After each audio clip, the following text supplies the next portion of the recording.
Então, olha, acho a Ana Clara, vamos ver o título. O título sempre é muito importante, né?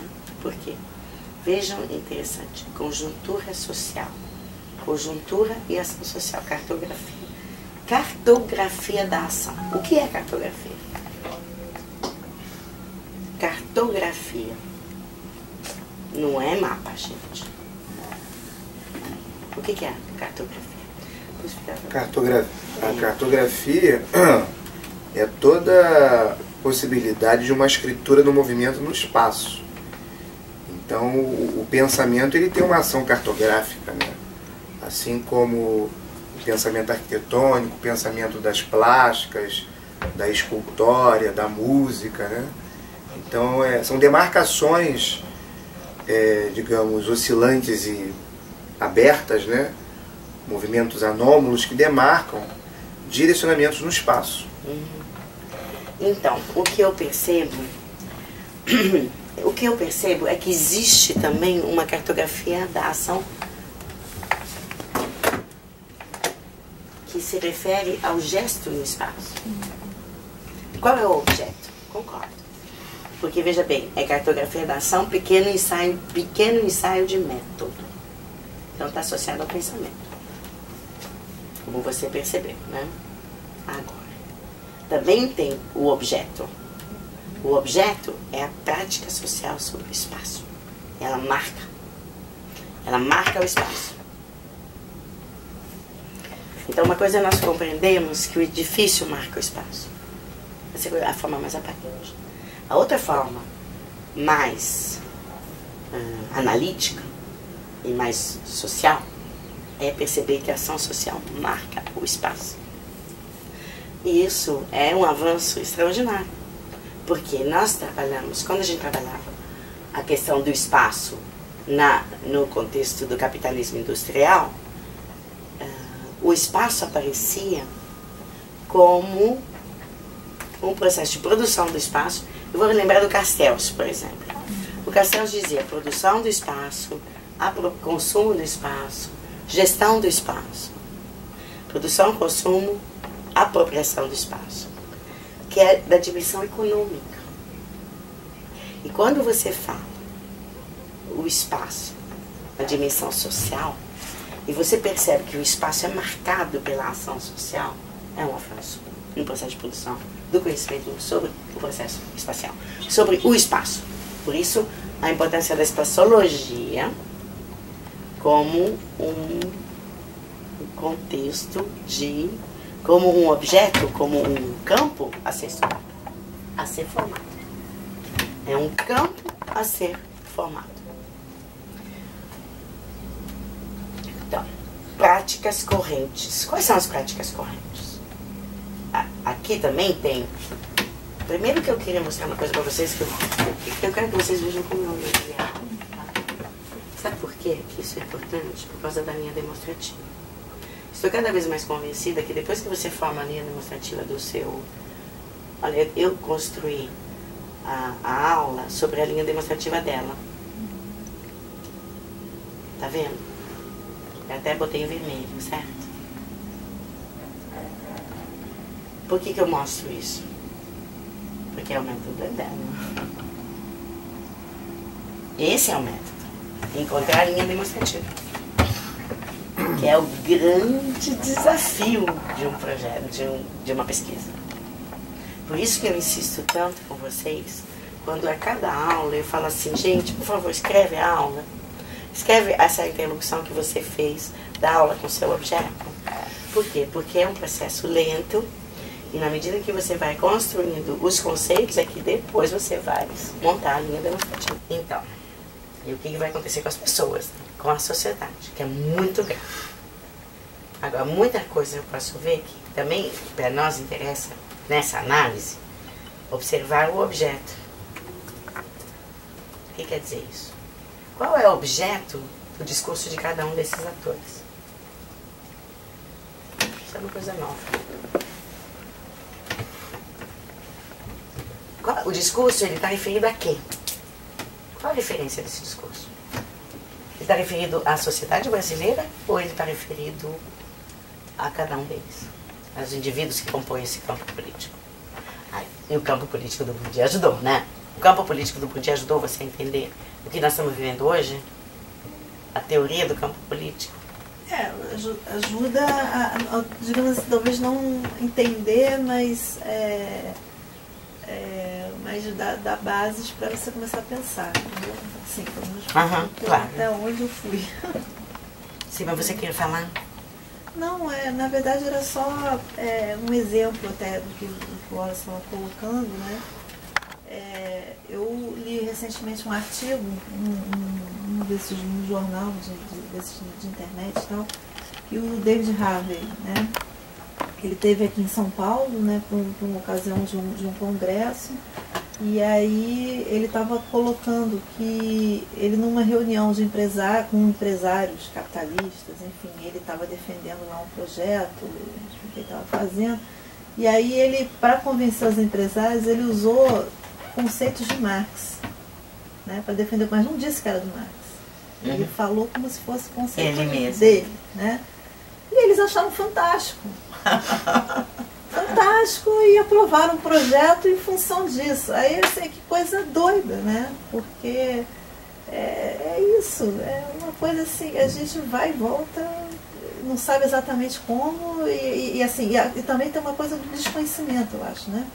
Eu acho que as pessoas estão... eu não sei até que ponto isso está acontecendo na educação, mas as pessoas estão não estão aprendendo, não estão assimilando, ou não estão simplesmente estudando certos aspectos da história, e acaba porque o Marx ele é estigmatizado, né? Então, principalmente quem é da área de economia, né, tem muito disso, né? Então, enfim, aí são coisas atuais que a gente usa, mas que não pode se lançar mão daquele, digamos, do personagem, porque se você coloca o Marx na mesa, o cara não vai nem querer conversar com você, entendeu? Perfeito. Mas se você usar inteligentemente todos os conceitos que estão ali, as pessoas vão bater palmas. Adorei que você fala, Samir. É isso. Por quê? Adorei. Sabe por quê? Porque, de fato, as pessoas têm uma dimensão simbólica do discurso que afasta ou que aproxima, né? E se você consegue... É uma questão só de inteligência política, né? Você saber lidar com a diferença do pensamento do outro e fazer aprovar coisas que são importantes para a sociedade, mas que não são estigmatizadas. Sem estigmatizações. E essa coisa de tirar o estigma é a mesma coisa que tirar a ideologia. Porque o estigma é um preconcebido. É uma percepção do preconcebido que não entende o fato. Por isso, quando eu falo para vocês, dois processos de fatos, é porque eu quero quer dizer, eu espero que a partir dessa percepção vocês penetrem na complexidade do mundo real e se afastem das ideologias e das estigmatizações. Então, tem um trabalho aí, né, de pensar. Acho interessante que a gente está usando a Ana Clara para fazer análise do contexto histórico agora, né? Eu não pensei que isso pudesse acontecer, mas eu estou muito contente que está acontecendo. Agora, vejam, outra coisa que eu anotei aqui na minha aula é a relação entre estrutura e superestrutura. Aí ela diz, olha, nós devemos retomar a superestrutura, eu vou desligar. Se não for na minha casa, na minha casa, a gente sabe. Espontânea dos lugares. Existência na vida dos lugares. Da revitalização dos espaços urbanos verdadeiramente. Subordinação à ordem global. Então, isso também é resistir à subordinação. Distância, tanto na esfera econômica, quanto na esfera política, quanto no espaço público. Então, valorizando sentidos de solidariedade, sociabilidade e sabedoria na negociação inteligente, efetiva e criadora das condições vitais da existência social. Então, a proposta dela é o quê? Valorizar a esfera da vida cotidiana.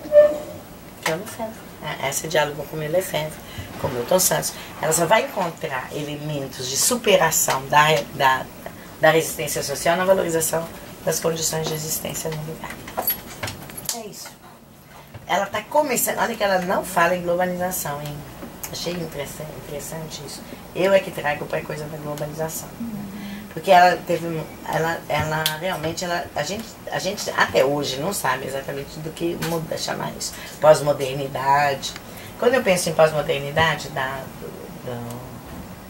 do Harvey, eu penso assim, pós-modernidade é estilo, é linguagem, é discurso, não pega a essência. Neoliberalismo é economia. Globalização é processo. Ainda não chegamos. Eu chamo isso de sobrenomes do capitalismo, são retratos do capitalismo. Porque, como eu apontei no início, são estratégias e disfarces no qual o capitalismo criou para sobreviver diante de um regimento de instabilidades. Então ele já teve um dia um nome de mercantilismo. Ele já teve um dia o nome de algum modo de produção.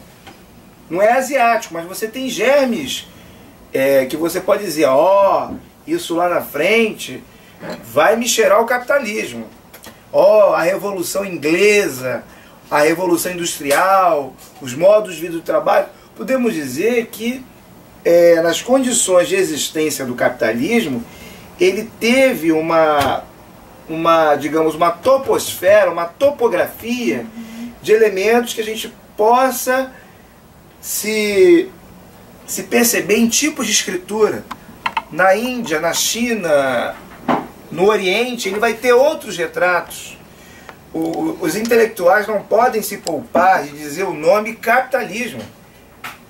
Vamos colocar outros sobrenomes. Eu posso colocar modernidade líquida, modernidade florida, modernidade tupi-guarani. É uma consequência do processo, né? O que eu só tento visualizar assim, em termos espaciais que outro cenário seria, entendeu? Às vezes eu faço esse exercício, isso aqui é o que a gente tem, né? Mas se não houvesse esse processo, se esse processo fosse de outra forma, que tipo de espaço seria reproduzido, entende? Você já leu o Ítalo Calvino? O Ítalo Calvino é bonita, pois né? Então assim, são vários tipos de cidade, né, que ele vai colocando. Então assim, enfim, você reproduziu. A gente acaba gostando, a gente usa, por exemplo, quando a gente vai em determinadas... não tenho dúvidas, minha filha adora ir na praça. Vai gostar de ir. Vai pra Europa, vai pra Berlim, aí vem aqueles espaços urbanos todos renovados. Uma ideia. Você fica deslumbrado com aquilo, você não quer... É isso, não tenha dúvidas, concordo. Eu também vejo, eu também fui na praça. E eu também adorei ir no museu, porque no museu tinha umas brincadeiras, eu estava com meu neto, ele brincou a beça, foi uma alegria muito grande, ele gostou, todo mundo gostou, tá? Concordo. Agora, o que você pode fazer? Eu acabei de perceber isso na sua reflexão. Existe um esgotamento, eu comecei a perceber isso com a história de um amigo meu. Um amigo meu, há 20 ou 30 anos atrás, ele montou um café maravilhoso em São Paulo, há 30 ou 40 anos atrás, um café que tinha café e literatura, e livraria junto, foi o primeiro cara que fez isso. Eu era arquiteta e eu fiz o projeto. E quando o café estava na porta da USP, quando o café estava assim, bombando, ele vendeu. Foi abrir outro café. Quando o café estava bombando, ele vendeu. E ele ficou milionário. Sabe por quê? Porque ele percebeu que os lugares têm uma temporalidade definida de apropriação.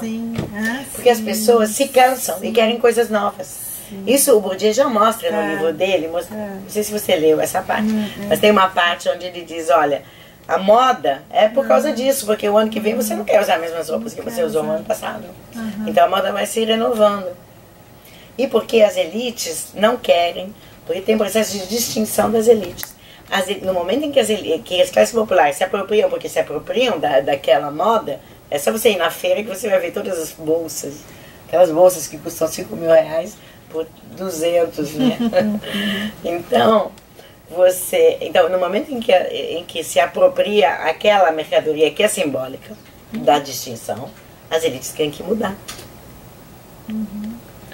Então isso cabe na sua reflexão. Por que as pessoas estão gostando muito? Porque já não querem os outros espaços, querem novos. Então existe um consumo dos espaços. Sim. Terrível, né?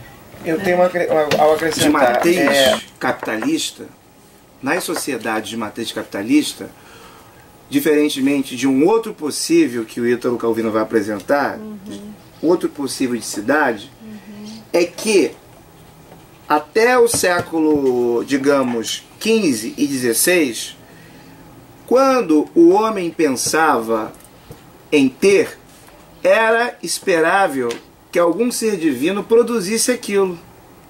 Até a ideia de esperança, ou até mesmo, digamos, os bens materiais. Nas sociedades de matriz capitalista, o que difere é o elemento do ser para o ter. Por quê? O sujeito, quando ele deseja algo numa sociedade e numa cidade de matriz capitalista, as condições de existência não se espera uma dimensão metafísica ou milagre dos céus. Ela produz o que podemos chamar hoje, né, que é a varinha de condão, ou a varinha mágica, é o cartão de crédito, é o consumo. Podemos até pensar na questão do desejo. Mágico é o cartão de crédito. Do desejo. Não tem referência, na realidade, Não que tem. não está associado ao que você tem Não no tem. banco. Não tem. Não tem. Certamente. Então, Marx, a questão do fetiche, podemos pensar por conta disso. O fetiche só é possível, o fetiche da mercadoria, é em sociedade de matriz capitalista. Em outras sociedades, isso não é possível. Uma sociedade, por exemplo, ameríndia, uma sociedade originária, se ele deseja ter uma manga ou um coco, Ele vai lá e pega, né? ele vai ter que plantar ou pedir licença, tem um ritual. Sociedades de matriz capitalista são sociedades desritualizadas. Por isso que você tem uma objetivação do objeto. Não tem o ser, tem o ter. Sim, perfeitamente. Heidegger. O problema é sair disso.